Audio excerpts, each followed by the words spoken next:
Hi, I'm Suzanne Castle, and this is the Thought Leader Thursday. I'm here today introducing you to another incredible leader, thinker, doer, and all-around amazing human who's going to help each of us think about our world a little bit differently than anyone else.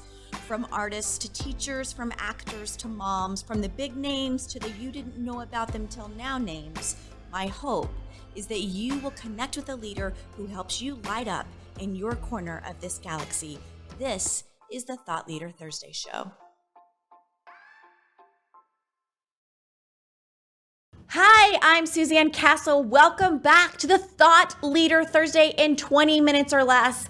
I will expose you, show you, listen. I can't wait to show you LaChelle Adkins, but hang on to that because America's Supermom is coming up and you don't want to miss this segment. So I've been thinking, Ziggy, a little bit about family and organization. We're in the middle of moving, and as you know, I'm in home 1 of 4 this month as I get ready for temporary lodging before another house eventually in a couple of months, and it's been a little insane with 2 dogs, a teenager, and another human besides myself.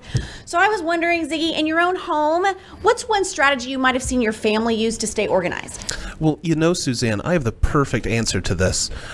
Every year for Christmas, one of the gifts is my grandma would give everyone in the family a calendar that had all of the dates on it. Unfortunately, last year she passed on. But my cousin has kept the tradition alive. Fabulous.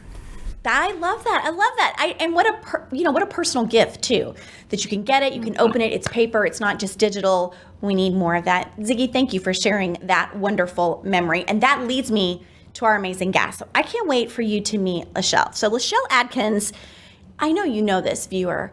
She's called America's Supermom, and that's why you're watching today. She's created this amazing movement to empower women to overcome stress and depression and limiting beliefs. And she really believes down deep in her soul that everyone should begin with a smile check in the morning.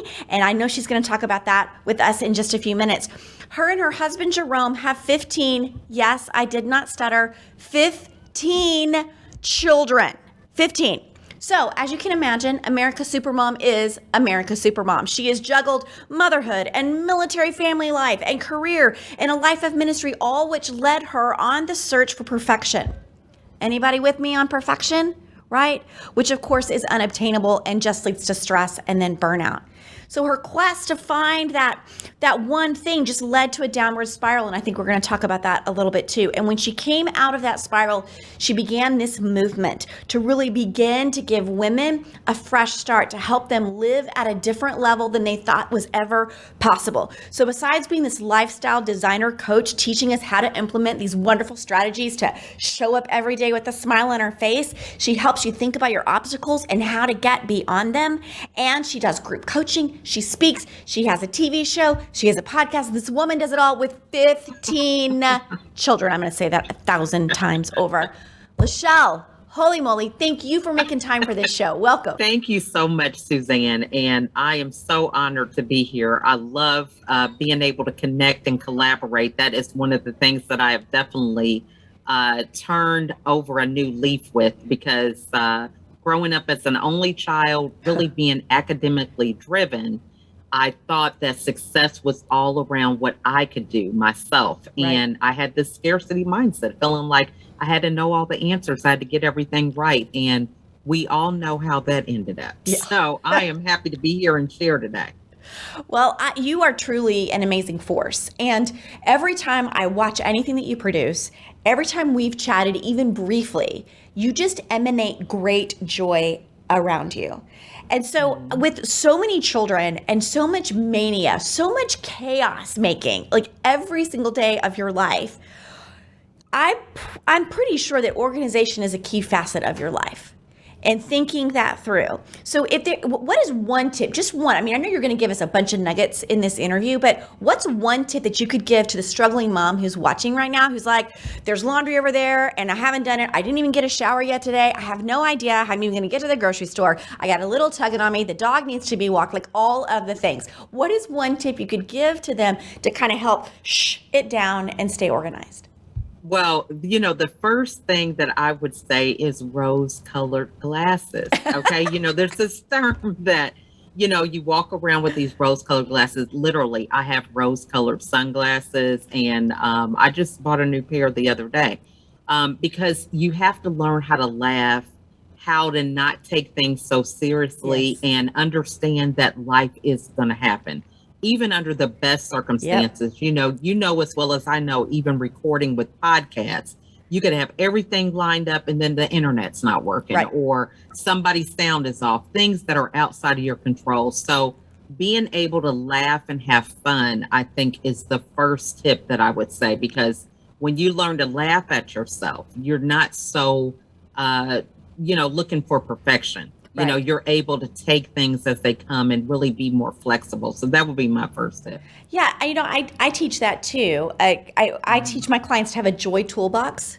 So it Mm-hmm. could be a vintage lunchbox or a paper bag. It doesn't matter, and to fill it with things that just make them laugh or make them do something that Mm-hmm. makes them laugh, like bubbles or silly putty is one of my most favorite substances on the planet. And how many of us of adults just pull out silly putty when we're a little bit frustrated and stretch it and put it on a piece of newsprint and all that. So it might have a chocolate bar in it. It might have a book of affirmations, whatever it is. I think just stopping, which is what I heard you say, just Yes. stopping and say, all right, this moment right now is not going to define me or my day.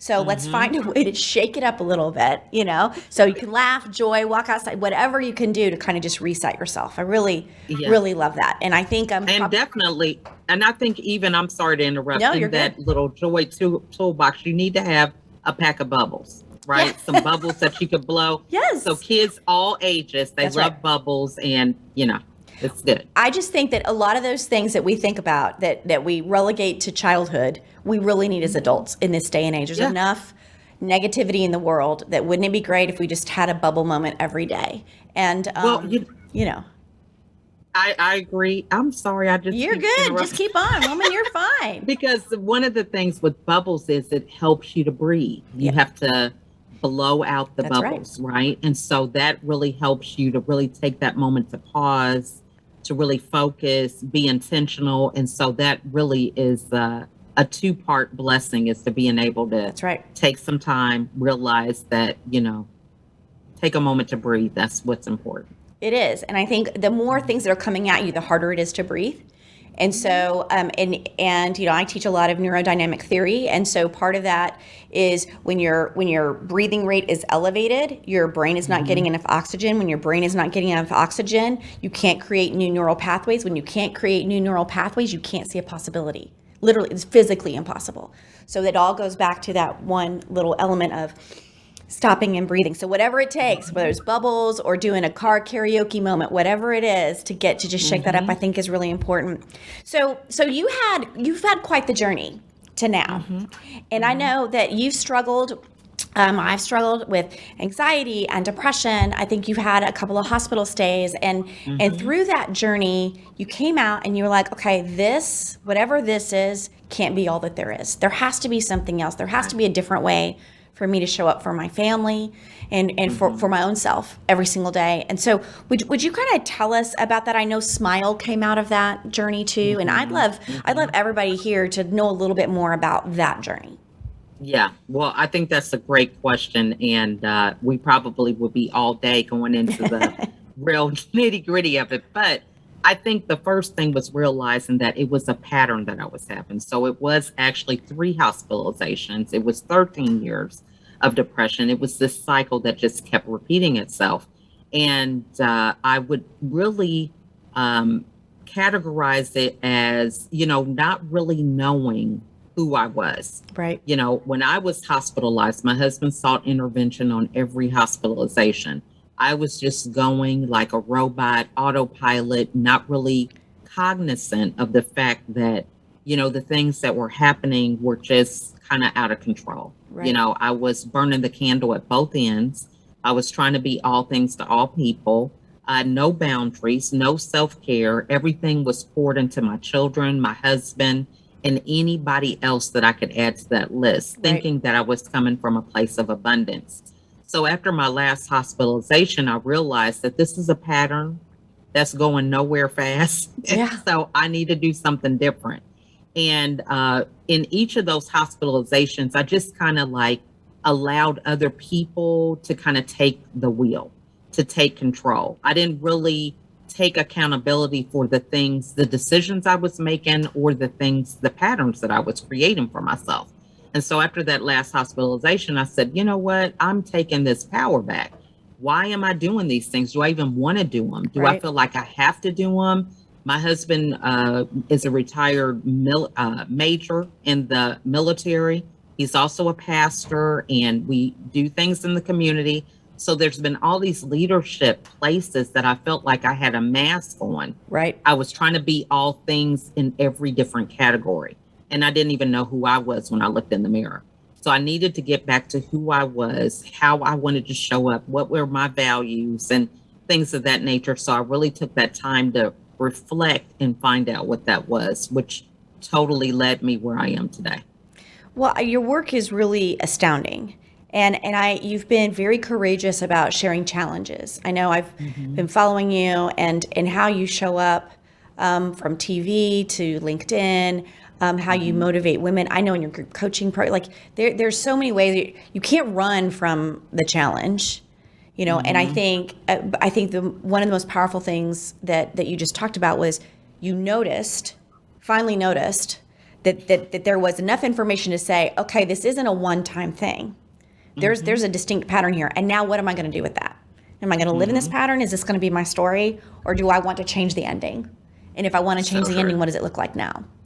And that is some of the most courageous acts I think we can do as a human is to not be stuck.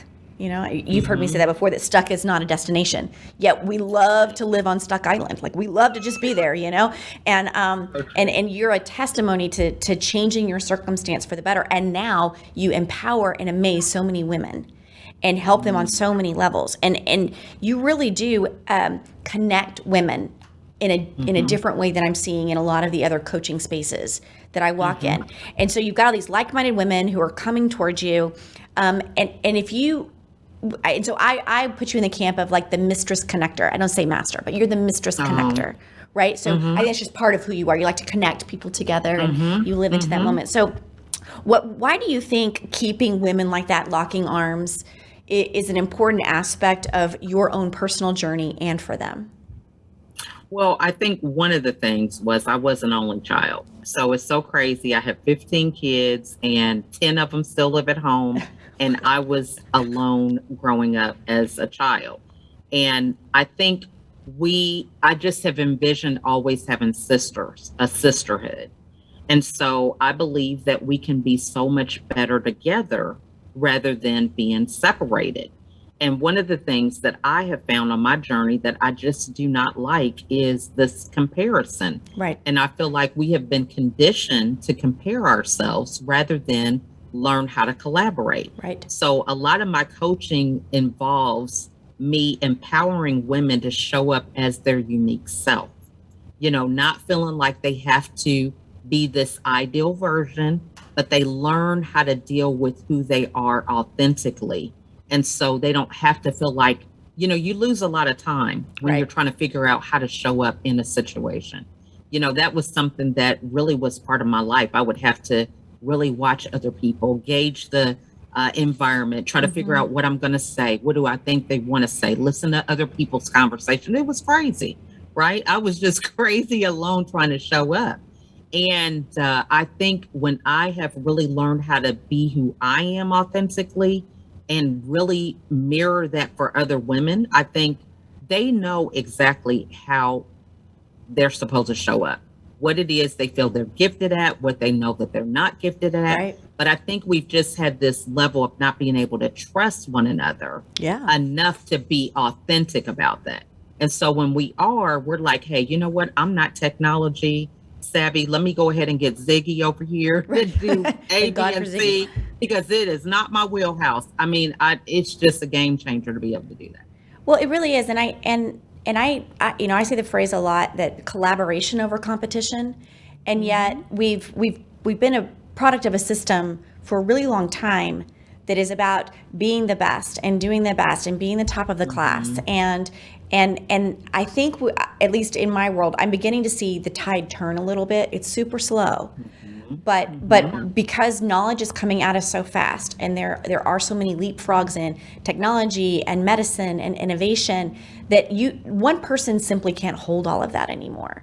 And so as we continue to evolve as humans, I think we're going to have to get better at collaboration, because this person over here is going to be super gifted in XYZ, and this person needs XYZ. But if they're too busy just trying to chase the mountaintop, right, they never even know they're climbing together and could help each other get there faster. So true. I mean, I was just on LinkedIn right before we hit record here, and there was someone who made a post that said they work 140 hours a week, I believe. And I believe that happens when you collaborate. That's what the post was about, was how they learn how to collaborate to accomplish that much work. Yeah.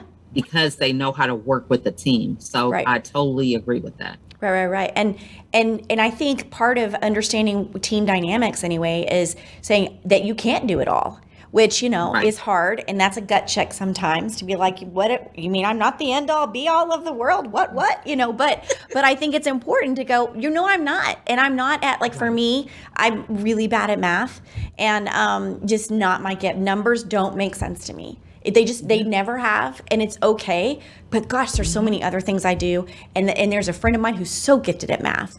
And so I help her and she helps me. And then, we go celebrate. Like, it's pretty beautiful when you take out that you have to do it all yourself.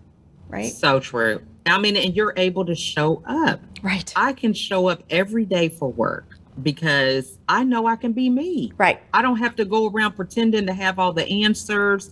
I can just show up, and I've included my children in my brand, so that even if they hear background noise, it's like, hey, I got 10 kids still at home. Right. Like, get over it. It just is a different, It is. This has truly been such an uplifting conversation. And I definitely want people to come and find you. So in the show notes, you can see all the ways you can follow America's Supermom, but you can also just go to her website, which is LaChelleAdkins.com. And you can find all sorts of ways to connect through her TV show, her podcast, LinkedIn, all over the place, from articles to blog posts to just really being in intentional conversations. And so if this is something you're struggling with, and I definitely want you to go right now and do the hashtag smile, the number 4 wellness, hashtag smile 4 wellness. And you'll hear a whole lot more about her smile method, which I think is like smile and mood. Remind me, I know laughter is one of them. So it's sleep, mood, inner voice, laughter, and energy. Yep. Those are the 5 pillars you need to watch to maintain your own mental wellness. Right. So I would encourage everyone to find that, share it with someone else who needs it, and then do the work together. So, LaChelle, thank you for making time for us. And you have my heart, and thank you for the ways that you're changing the world. Before I let you go, I would love to know, what is your definition of what it means to sparkle? Oh, well, I think I have to always be reminded of that. And I'm so glad that I wore the right hat today. Me too. But for me, having the ability to sparkle is adding your own special sauce to any situation. Bringing that unique ability to be able to connect people, to be able to leave what you found a little better than you received it. Yeah, I love that. I love that so much. So thank you again. Thank you for checking out Thought Leader Thursday. We drop episodes about twice a month on Thursday at 10:30 Central. I'm Suzanne Castle. This was the Thought Leader Thursday.